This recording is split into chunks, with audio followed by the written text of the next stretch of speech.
ইদানিং গতকাল বা পরশু একটা বিষয়ে আমার রাজনৈতিক কর্মী এবং স্বাধীনতা যোদ্ধা হিসেবে যার গলার আওয়াজে আমি স্বাধীনতা যুদ্ধে অংশগ্রহণ করেছি, সে শহীদ প্রেসিডেন্ট জিয়ার মাজারে আমার খুব দুঃখ ভরাক্রান্ত হৃদয়ে আপনাদের মধ্য দিয়ে আমি একটা বার্তা পৌঁছে দিতে চাই পার্শ্ববর্তী আমাদের প্রতিবেশী দেশ ভারতকে। ওখানে বসে আমেরিকান এক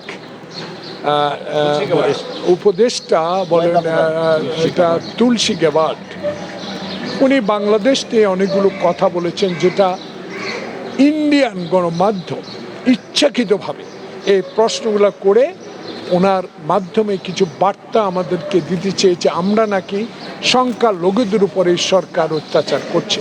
এখানে আমি স্পষ্ট উল্লেখ করতে চাই, তুলসী গ্যাবার্ড আমার মনে অতীতের দিকে যদি লক্ষ্য করতে 16 বছরে যারা এই দেশে ক্ষমতায় ছিল, ফ্যাসিস্ট কায়েম করেছে, গণতন্ত্রের নামে অগণতান্ত্রিক কাজ করেছে, সংখ্যালঘুদের বাড়িঘরে আগুন ধরিয়ে দিয়ে বিএনপির ঘাড়ে চাপিয়ে দিয়েছিল, সেই কথাগুলো যদি উনি ইতিহাস থেকে নিয়ে জানতেন তাহলে আমার মনে হয় ভারতীয় সাংবাদিক যে প্রশ্ন করেছে উত্তরটা এভাবে হতো না। এই উত্তরটা সরাসরি বাংলাদেশের সরকার বলে দিয়েছে, অনৈতিক এই কথাগুলো বলে বাংলাদেশে মানুষের বিশ্ব দরবারে হেয় করার একটা প্রতিক্রিয়া, হেয় করার একটা প্রক্রিয়া আমার মনে হয় ভারতীয় সংবাদ মাধ্যমগুলো করেছে। এটা ঘৃণাভাবে আমরা প্রত্যাখ্যান করি।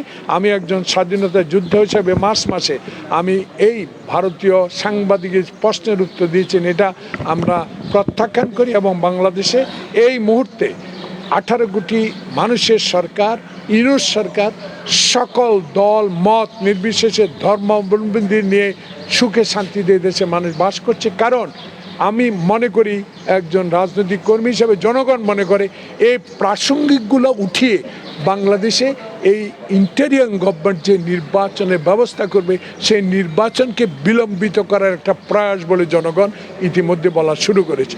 তাই আমি আজকের এই ক্ষুদ্র অনুষ্ঠান থেকে সাংস্কৃতিক দলের জন্মদিনে সরকারের কাছে বিনীত অনুরোধ করব, আমরা মুক্তিযোদ্ধা, আমরা গণতান্ত্রিক আন্দোলনের রাজনৈতিক কর্মী, আমরা শহীদ জিয়ার আদর্শের কর্মী, আমরা বেগম জিয়া তারেক রহমানের নির্দেশিত সকল আন্দোলনে শরিক হবার রাজনৈতিক কর্মী। আমি আপনাদের মাধ্যমে আজকের এই দিনে সরকারের কাছে অনুরোধ জানাবো, কোনো কথায় নয় কাজেই আপনার প্রমাণ করুন, সে কাজটা হবে একটি নির্বাচন, অচিরেই একটি নির্বাচন দিয়ে বাংলাদেশের মানুষকে গণতন্ত্রের পথে এগিয়ে নেবেন। ঘরে বসেই ট্রেড করতে চান? তাহলে আমরা দিচ্ছি তার বেস্ট সলিউশন। মার্কেটের সব প্রয়োজনীয় তথ্য জানা থাকলে বিনিয়োগের যাত্রা হয়ে ওঠে আরো সহজ। তাই আপনার সফলতার সম্ভাবনাকে কাজে লাগাতে ডাউনলোড করুন দেশের নাম্বার 1 ট্রেডিং অ্যাপ গিফটিফাস্ট।